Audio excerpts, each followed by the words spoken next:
இன்றைக்கி வந்து பார்த்திங்கன்னா நம்ம வந்து கம்பு சிறுதானிய தோசை இட்லிக்கு ஊற வச்சுருக்கோம். அதாவது கம்பு, ராகி, அரிசி மட்டும் ஊற வச்சுருக்கோம். கம்பு 1 டம்ளர், ராகி 1 டம்ளர், அரிசி ஒரு 1½ டம்ளர் போட்டிருக்கோம்.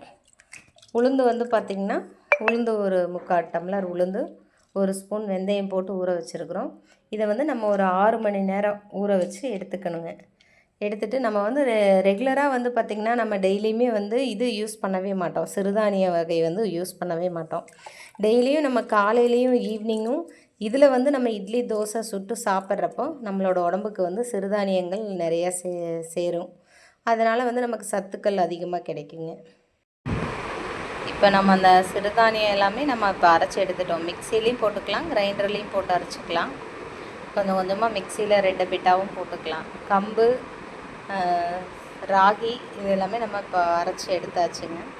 தோசை வந்து பார்த்திங்கன்னா ஊற்றுறதுக்கு இது ஒரு 4 மணி நேரம் 3 மணி நேரம் புளிச்சாலே ஓகே. ஏன்னா நம்ம 6 மணி நேரம் ஊற வச்சுறதுனால இந்த சிறுதானியம் வந்து புளிச்சிடும். நம்ம ஆட்டி வச்சோன்னா ஒரு 3 மணி நேரம் 4 மணி நேரத்தில் தோசை ஊற்றலாங்க. தோசை சூப்பராக இருக்கும், டேஸ்ட்டாகவும் இருக்கும்.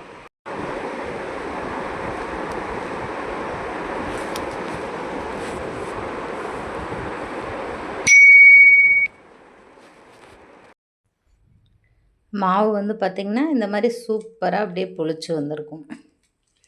இப்போ வந்து நம்ம இதில் இட்லி ஊற்றலாம், தோசை ஊற்றலாம்.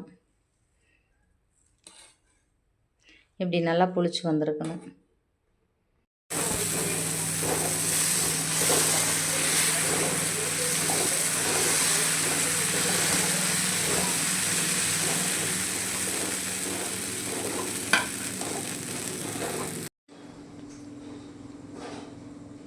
சட்னி தோசை ரெடி.